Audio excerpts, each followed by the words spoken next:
Ya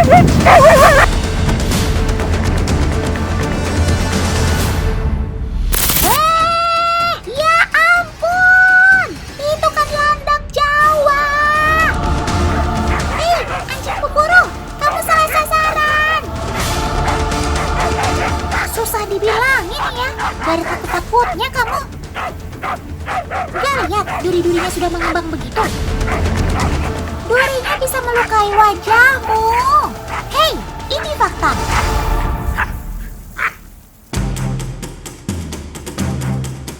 Nih, buktinya teman. Wajah anak anjing jenis bulldog ini dipenuhi ratusan duri landak. Serem banget kan? Fiuh, kali ini kamu beruntung, Sob. Syukurlah.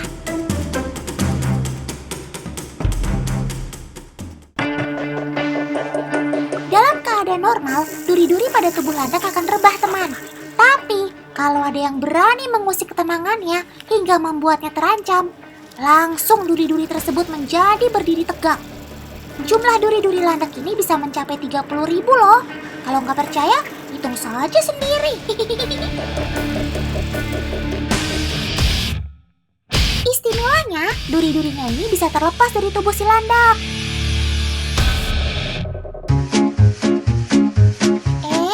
Bukan dengan menembakkan duri-durinya seperti yang kalian tonton di film kartun. Faktanya, landak tidak bisa menembakkan durinya. Duri-duri landak hanya bisa lepas saat disentuh. Sentuhan paling lembut sekalipun akan membuat duri-duri itu lepas. Itu karena pada duri landak terdapat poros berongga dan otot tersendiri. Nah, kalau durinya sudah lepas, landak bisa menumbuhkan duri baru di tempat yang sama setelah 2 hingga 4 minggu loh. Lalu bagaimana dengan fakta ketajaman duri landak? Ada yang mau jadi relawan pembuktian duri landak? Otan bercanda kok. Otan cuma butuh jarum, tusuk sate, duri landak, dan daging sapi. Perhatikan baik-baik. Saat daging sapi ditusuk jarum dan tusuk sate, hasilnya sudah jelas pasti tembus. Nah, giliran daging sapi ditusuk duri landak, dan bukan cuma tembus, tapi duri landak juga ternyata bisa membuat dagingnya menempel.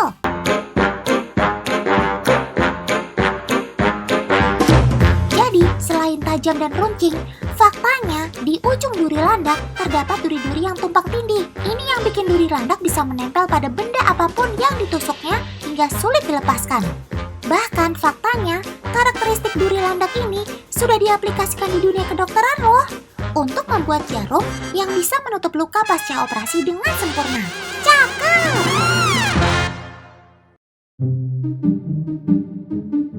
Lalu bagaimana dengan efek tusukan duri landak? Ternyata nggak selalu menimbulkan infeksi loh teman.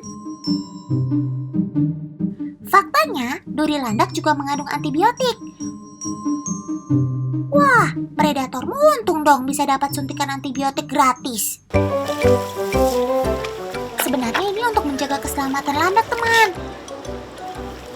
Karena seringkali landak tertusuk durinya sendiri. Contohnya saat terjatuh dari pohon. Ada-ada aja sih, Sob.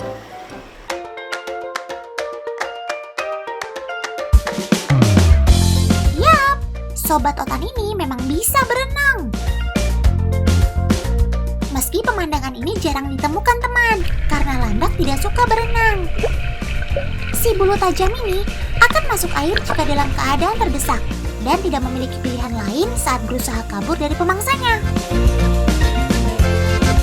Durinya juga turut andil membuatnya bisa mengambang loh. Selain tajam dan kuat, duri Sobat Otan ini juga ringan teman. Itu karena terdapat rongga udara yang sangat tipis antara keratin yang membentuknya. Cakep!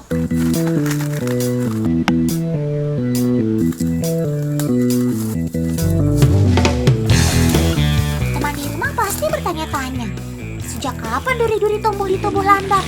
Jawabannya, sejak di dalam kandungan. Yap, Sobat Otan dilahirkan sudah dalam keadaan berduri. Tapi saat baru lahir, duri-duri bayi landak masih lembut kok. Baru akan mengeras setelah beberapa hari dilahirkan.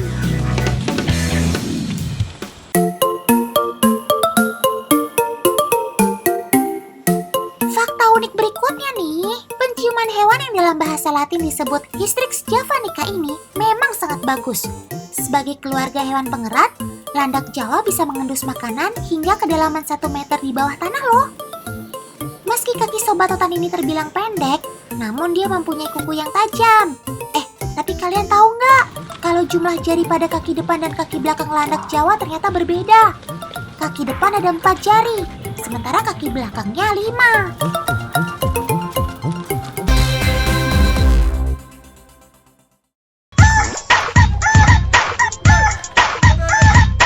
Ada apa ini? Ada apa?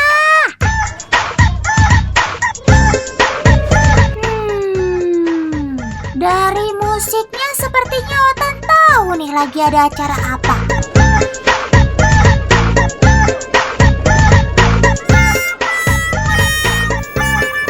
Nah, bener kan? Lagi ada kontes ayam serama. Asik. DJ, kurang keras. Goyang terus, bro. Keluarkan keahlianmu, bro. Bukan cuma anatomi badan, gaya si ayam pun juga dinilai loh. Ayam yang terlihat angkuh dan sombong akan mendapat nilai lebih dalam kontes ini. Jika si ayam turun dari panggung, langsung didiskualifikasi atau dikeluarkan teman. Jangan pada demam panggung ya sob.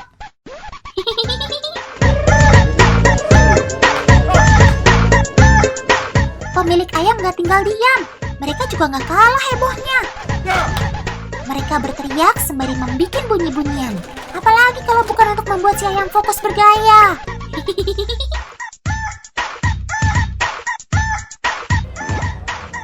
Ngomong-ngomong, mau tahu nggak cara melatih sobat otan ini agar terlihat sombong? Ini dia caranya.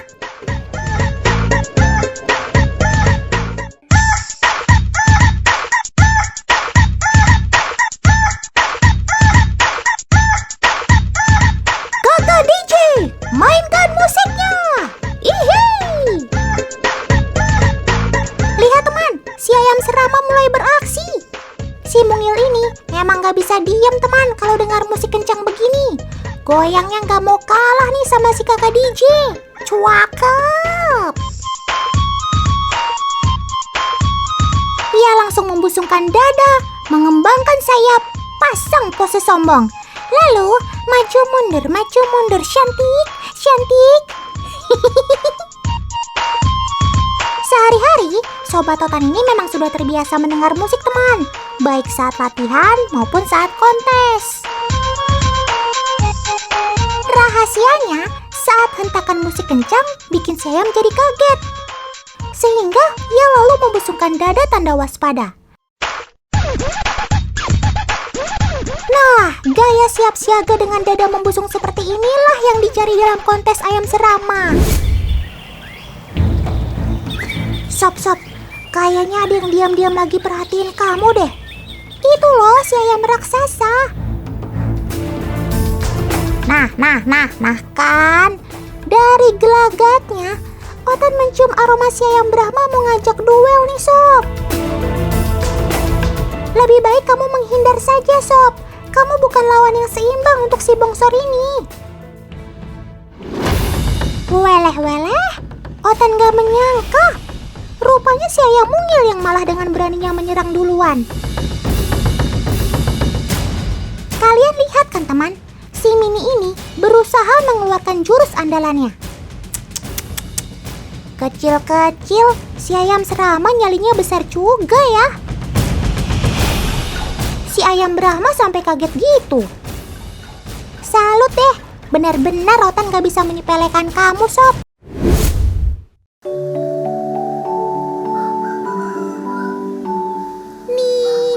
Bobo, oh Nina Bobo. Shh, jangan berisik teman. Mama ayam lagi kelonin anak-anaknya biar bisa boci alias bobo ciang. Tidur yang nyenyak ya adik-adik. Aduh, dasar anak-anak. Nalurinya mau main terus. Bukannya tidur siang, Malah main gendong-gendongan sama mama ayam. Itu apa ya di sebelah sana? Seperti karet ban tapi kok bisa jalan? Loh, Mama tolong! Sepertinya ada ular nyasar deh.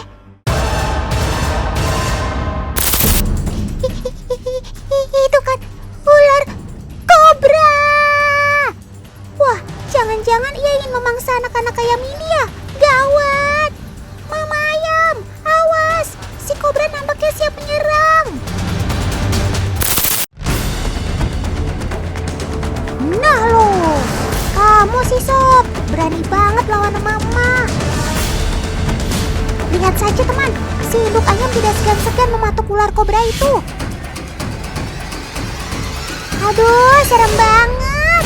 Si kobra pantang menyerah untuk memangsa anak-anak ayam itu.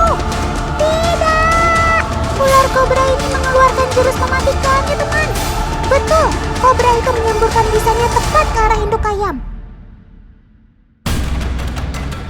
Wah, kamu sangat salah memangsa hewan, Sob. Jangan coba-coba mengusik anak ayam di depan ibunya deh. Ia rela berkorban hingga mati untuk menyelamatkan sang anak. Mama ayam sudah sangat marah tuh. Ia terus mengembangkan sayap dan menyerang balik si kobra. Wah, Otan salut.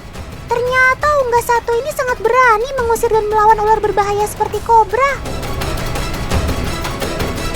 Yeay, terima kasih Mama ayam. Sekarang kondisinya sudah aman, damai, dan tentram.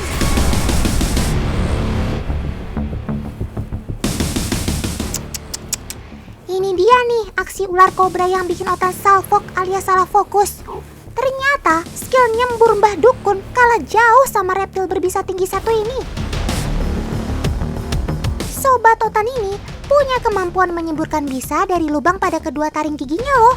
Nah, teman di rumah penasaran gak sih sama adegan sembur menyembur ini? Karena Otan baik hati dan tidak sombong, Otan bocorin deh trik di balik layar proses syuting semburan kobra bersama Paman Arbi, handler sekaligus konten kreator dunia reptil. Untuk melakukan trik ini, hal pertama yang harus dilindungi adalah bagian mata teman. Karena bisa yang terkena mata dapat mengakibatkan kebutaan. Kemudian Paman Arbi mulai memancing kobra dengan tongkat. Kobra akan menganggap tongkat ini seperti ancaman atau lawan sampai ia keluarkan jurus bertahan dirinya dengan menyemburkan bisa. Nah, itu adalah yang semburan yang dilakukan oleh Najas Putatrik untuk bertahan dari mangsa ataupun pemangsanya. Biasanya semburannya itu selalu mengincar mata. Kenapa? Karena mata dari setiap pemangsa ataupun predatornya itu memantulkan sinar matahari. Jarak semburan Najas Putatrik itu kurang lebih 1 hingga 2 meter. Dan jenis bisa yang dimiliki oleh ular kobra ini adalah neurotoksin yang mampu merusak sistem saraf pada tubuh manusia. Otan ingatkan sekali lagi ya teman-teman, jangan meniru adegan berbahaya ini. Paman Arbi aja melakukannya dengan sangat hati-hati dan didampingi tim yang siap sedia membantu. Meski liputan di siang hari bolong, tapi semangatnya nggak boleh kendor dong. Semangat kakak-kakak!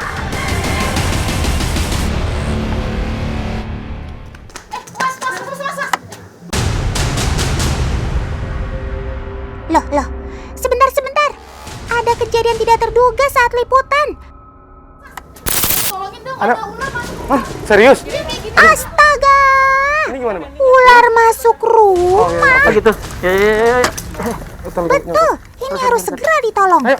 Maaf ya teman-teman, Ayo, nyusul, ya. Otan dan tim harus segera membantu pelapor mengevakuasi ular.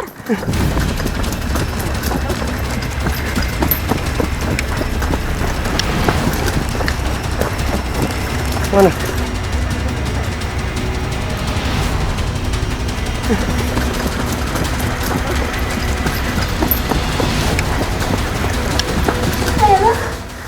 Bagasan na ba? Ular kenceng kok.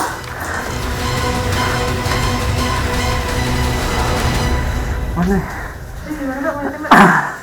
Tahu juga sih ukurannya gimana, tapi yang penting yakin aja itu ular di bawah meja. Paman Arbi dan tim mulai evakuasi teman. Seperti aduan pelapor, ia lihat ular di dalam kamarnya. Semoga bisa segera ditemukan. Mana? Oh, mana nih itu deh?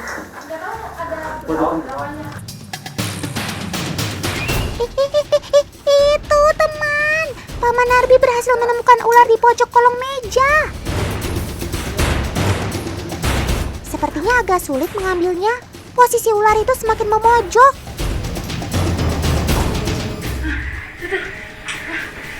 Itu Mbak, bener. Isi warna hitam.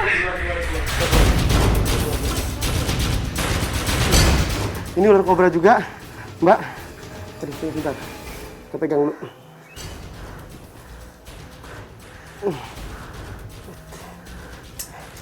Nah, ini kalau megang kobra itu jangan diarahin ke orang karena kondisi dia kepegang seperti ini sebenarnya juga tetap bisa nyembur ke orang lain. Jadi kita tundukin seperti ini. Nah, tadi bener nggak ular ini yang dilihat? Warnanya sih hitam. Hah? Saya nggak tahu juga. Teman, usahakan pilih kantong yang tidak ada celah ruang gerak untuk si ular ya. Ikat dengan kuat supaya ular tidak bisa meloloskan diri. Agar lebih aman, Tim akan cek sekali lagi kondisi kamar. Wah, syukurlah evakuasi berjalan lancar dan tidak memakan korban. Atur napas sebentar, dan Timotan siap untuk melanjutkan liputan lagi.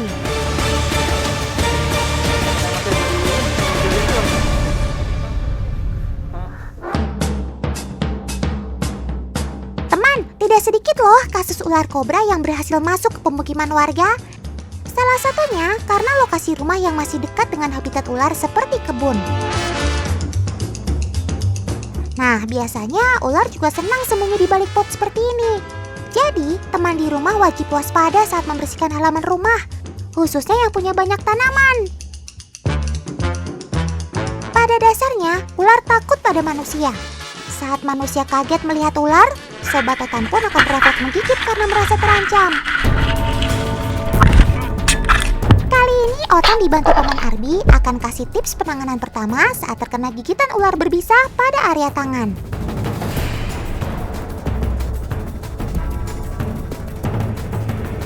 Ada dua cara sederhana yang dianjurkan oleh WHO, teman. Jika korban memakai baju kemeja, buka kancing tengah lalu masukkan tangan ke dalam kemeja. Cara ini untuk mencegah otot bergerak. Karena semakin banyak pergerakan otot, maka bisa ular akan cepat merambat ke bagian organ tubuh yang lain.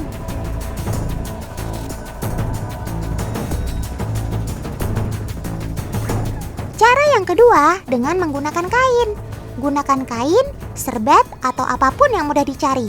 Lalu selimuti tangan dengan kain seperti tindakan patah tulang. Ikat dengan kencang untuk mengurangi pergerakan otot. Lakukan cara ini dengan tenang ya. Setelah itu, bawa korban ke rumah sakit terdekat untuk dilakukan perawatan lanjutan.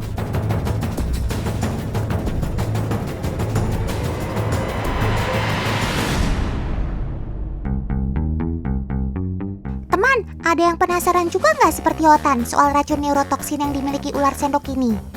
Kira-kira bagaimana ya penyebaran fenomena ke dalam tubuh manusia hingga menyebabkan kematian? Nah, jadi neurotoksin umum ya, kita sebutin neurotoksin umum sebenarnya adalah bisa yang menyerang saraf dengan cara dia drainase dari sel limfatik itu, cairan limfatik, drainase ke dalam darah, kemudian menyerang ke seluruh tubuh dan mereka akan berubah lagi. Misalkan menyerang ke jantung menjadi kardiotoksin, menyerang ke jaringan menjadi sitotoksin. Nah, ini yang menyebabkan korban mengalami gagal ginjal ataupun hilang kesadaran. Namun biasanya neurotoksin diawali dengan adanya paralisis muskular atau rusaknya saraf pernafasan. Di situ korban akan mengalami sesak nafas yang luar biasa, hilang kesadaran hingga akhirnya gagal ginjal ataupun serangan jantung mendadak. Ini yang menyebabkan neurotoksin lebih mematikan dibandingkan hemotoksin. Teman, intinya jangan semakin panik ya. Semakin banyak otot bergerak, maka semakin cepat sel limfatik menjalar ke seluruh organ tubuh. Oke deh, Otan udah paham sekarang. Terima kasih Paman Arbi.